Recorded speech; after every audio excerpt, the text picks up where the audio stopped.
Hey everyone, Kyle once again, and welcome back to another movie review and another revisit movie review. Because now it's time me revisiting another film from 19. I already reviewed the film, but considering this year 1997, 20th anniversary review.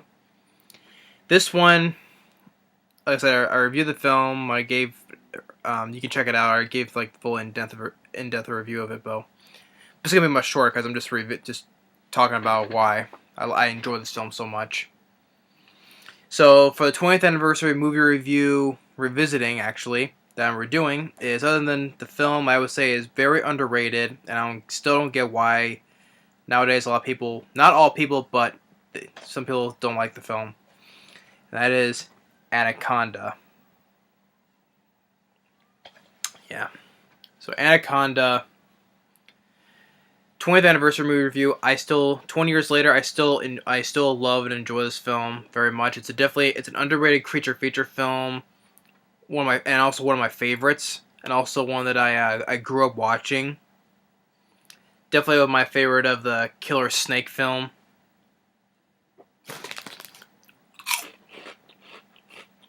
It's such a fun, entertaining popcorn creature feature film.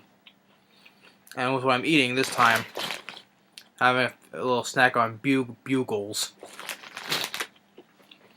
But and I don't know why I enjoyed the film. I enjoy the cast. It stars Jennifer Lopez, Ice Cube, Eric Schultz, Jon Voight, Owen Wilson, Jonathan Hyde, Carrie Wooer. Even Danny Trejo has a little cameo appearance at the beginning of the film till he shoots himself. And it's directed by Luis Luoza. Pronounce his last name.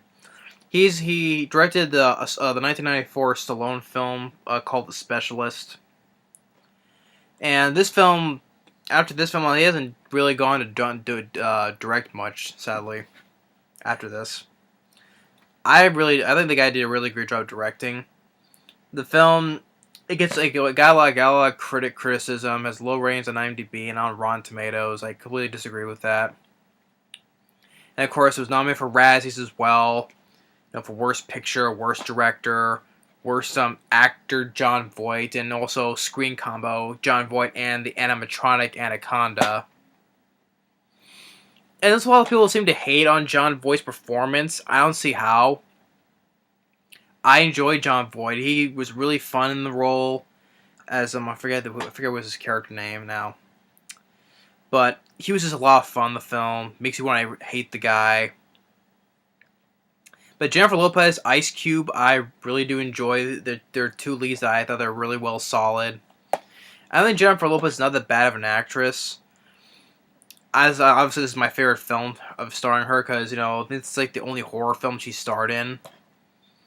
Ice Cube was fun. Eric Schultz was a problem. It was a nitpick problem I had that he was on the film that much. Well, he was on screen time because when they were trying to get this thing out of the way to clear their boat, he was in the scuba diving, and he got a wasp bug type of bug caught in his throat, which you find out later that Jon Voight planted it into his scuba gear. And then after that, he's been on the boat. You see snippets of him though, but he's been lying in bed until one point where he stabs Jon Voight in the neck with a dart and then puts back into bed. And then at the end of the film, so he's here and there, but he's not in the film all that much after that because he's been laying in the bed most of the film. But still I see Eric Schultz. And this is just such a fun popcorn film, and so that's why I find it underrated. Because it gets a lot of hate. I don't see how. But the film was a success at the box office. I think it was like number one for 2 weeks, I think, before Volcano came out. Because this came out in April, and Volcano came out at the end of the month. And then it made over 100 million worldwide, and it spawned several sequels, let alone a crossover on Sci-Fi. Anaconda's The Hunt for the Blood Orchid. I think it's okay. I don't hate the film. This is still the best of the franchise. Then it spawned 3 or 4, I forget how many, direct-to-video ones, especially on debuted on Sci-Fi, and there was a one that was like Anaconda versus Lake Placid, and I think it was like a third Anaconda film that David Hasselhoff was starring in one of them, and of course there was one called Piranaconda, was an anaconda cross with a piranha. It's just I Hunt the second one, Hunt for the Blood Orchid, is just I'll stop it there. I don't care for those other sequels because especially for they have a lot of crappy CGI on them. So, but it's also it's very fast paced. It's like not that long of a movie at all. It's on for about 90 minutes, but it goes at very take out end credits less than 90 minutes, and a score by trying to find the by Randy Edelman, which I know recognize this guy. He's done scores for some other films. I enjoy the score as well, and no features. Just there's not even a trailer on this anyway, and there should have been more. Well, I know there was making it back in the day though, but it's not on DVD. Why not put it on that? It's not that hard to do.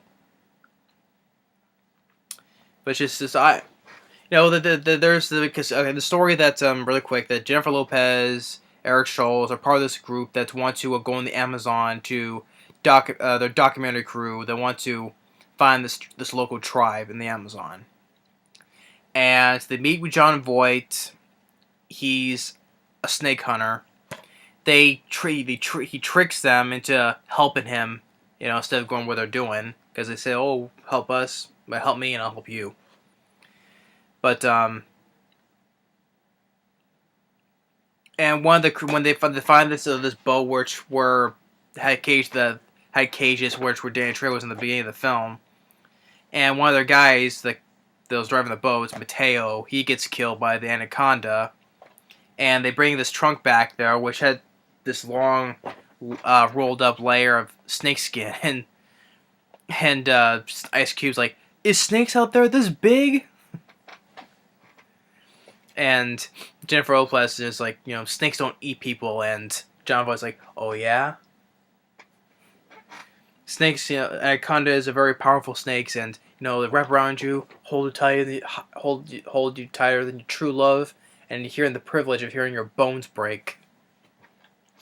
Jon Voight was so much fun. I still don't get why, because I like Jon Voight as an actor. I don't know why he gets made fun of in this role. Like, he's just he's a fun bad guy that you like to hate because all the crap he's pulled. And so and of course the point where Eric Stoltz gets his scuba sabotage because of what Jon Voight putting that bug in the thing is caught in his throat. They take it out of him. And it convinces Owen Wilson to help him, to catch the snake. Well, yeah, or whatever. And when they reel it, when they try to go catching it, then Owen Wilson gets killed, and they want to take control of the boat, so they knock Jon Voight out, tie him up, and then he kills Carrie Brewer by choking her out, and their boat gets stuck, and the Anaconda attacks Jonathan Hyde. And Jonathan Hyde, I enjoy Jonathan Hyde. He's been in a lot of movies, especially he played in Jumanji as Lopez, as well as Alan's father. Of course, he was in Titanic. He was in Richie Rich, and he's been in lots of other films as well. And as well, recently, as for voice roles, he voiced in the DreamWorks Netflix show Troll Hunters. He was a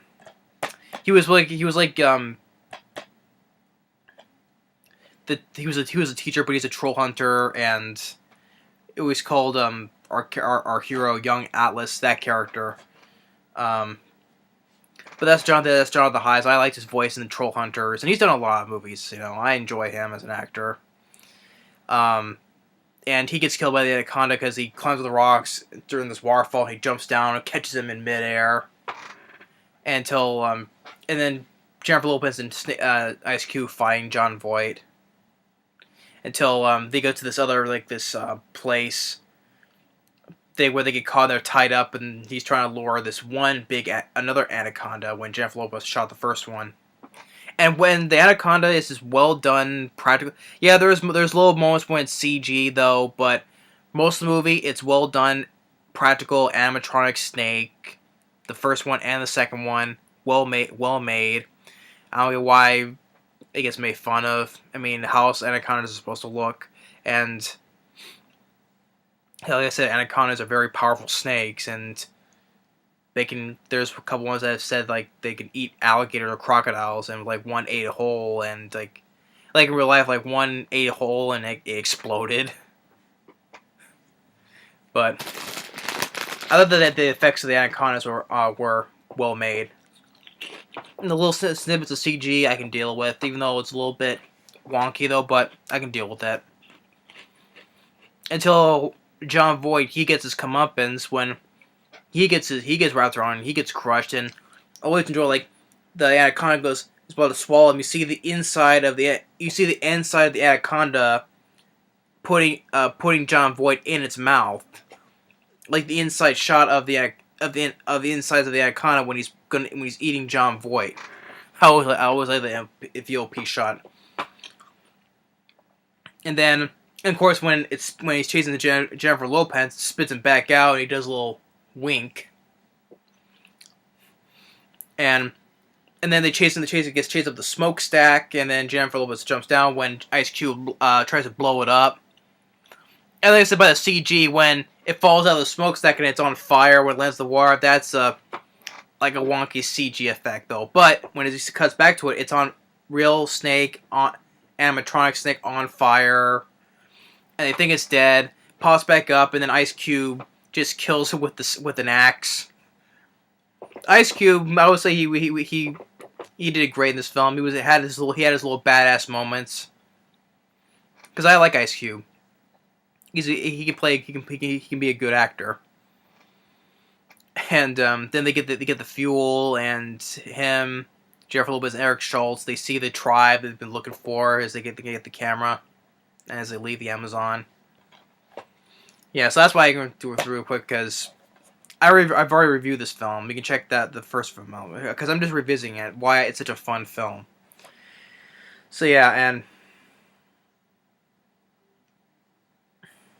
I just don't get why it gets a lot of hate. I just can't imagine why. Because a lot of good creature feature films, not everything, but especially like when I grew up with it, I saw a lot of times on TV. Especially when it was on HBO, I think, because back when I had HBO, and then even a couple times on Sci-Fi. I mean, if Sci-Fi can learn from this film, they can make a good Sci-Fi film, have a good cast, and put some money into it, make it some practical effects. So instead of nowadays horrendous CGI. Say if you want to put same with disaster films as well.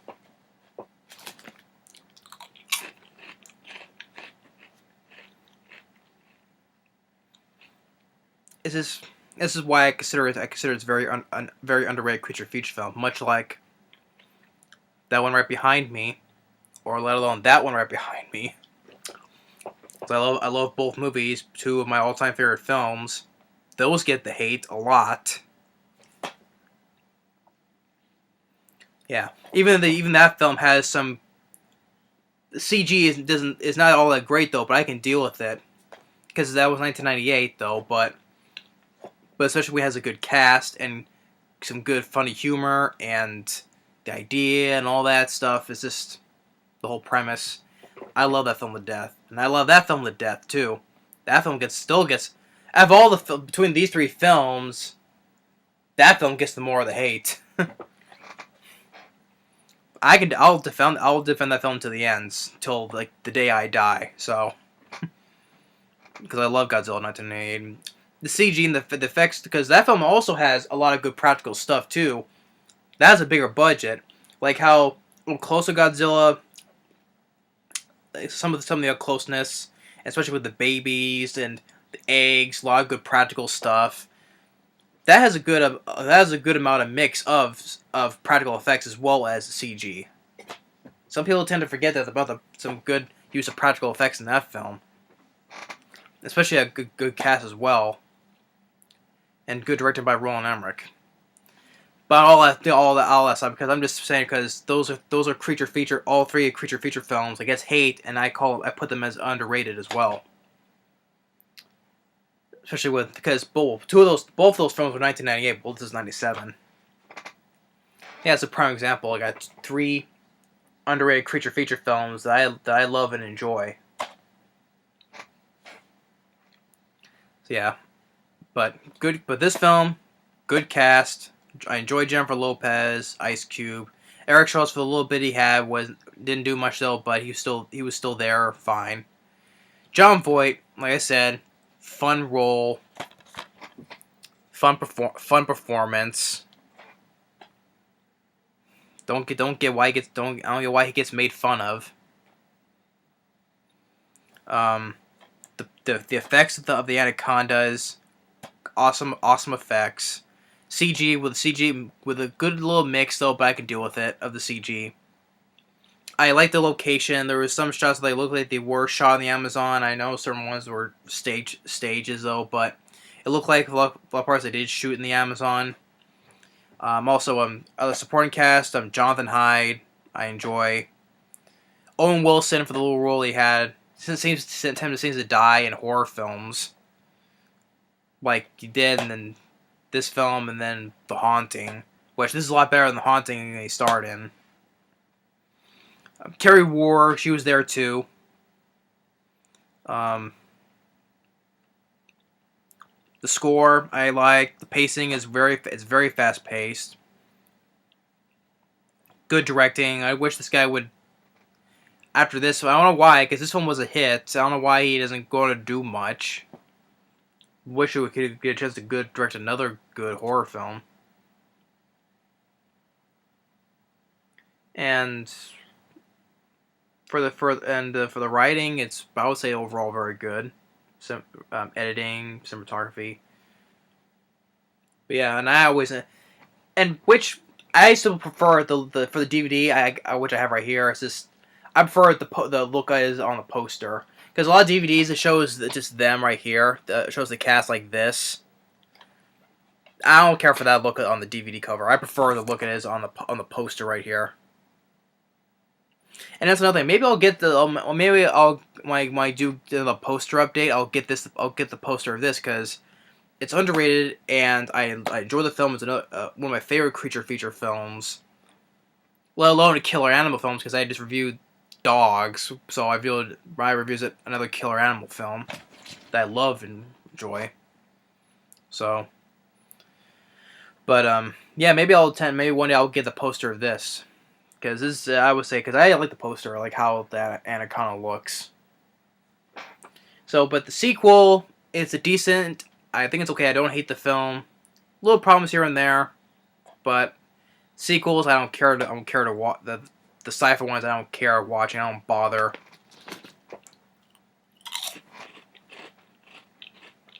I'll stick with the first 2. But hey, the film was a hit enough, so it spawned several sequels. So why not? Like Lake Placid got a lot of sequels as well, including a crossover with this. But yeah. It's definitely worth revisiting for a 20th anniversary movie review. So yeah, 20th anniversary movie review, Anaconda, 20 years later. Love the film to death. Still enjoy it to this day. It's never boring. It's such a fun popcorn creature feature film that I could watch this over and not get bored of it. The premise, cast, characters, effects. Some of the kills, especially Jon Voight's death, gets a very good comeuppance. Like the inside opening up, the inside POV inside POV shot of the inside of the Anaconda is about to devour him. And there's some good, decent, like even a point of view shots, the Anaconda's point of view through its eyes, like some of how the way the camera works. I really wish we would have got the making of the film back in the day. I don't say what's so hard to put on DVD. We have no features. What is that gonna take too much space on the DVD? We wish we can get that. I don't think it's not on Blu-ray either. So what's the point? This is probably a bare bones Blu-ray. So we're never going to get that, sadly. I would love to see that making of again. As I know I saw a long time ago, back when I saw it on TV. So, but yeah, I'm going on long enough. So that's my 20th anniversary movie review of Anaconda. Two definite thumbs up. And if anyone's not checked this, if not seen this film, please check it out. For anyone who's a fan of creature feature films, you would not be disappointed. I assure you. But of course, people have dislikes by it over the years. That's why the film gets a lot of hate. So not everybody loves the film, clearly. But to anyone who has not, I would check it out. I would recommend it. So yeah, that's my 20th anniversary movie review of the underrated creature feature film Anaconda. It's definitely worth it. Being definitely worth reviewing a 20th anniversary movie review. That's what I'm trying to say. Keep on mixing my words up again. But thanks for watching, and stay tuned on the next movie review. Later.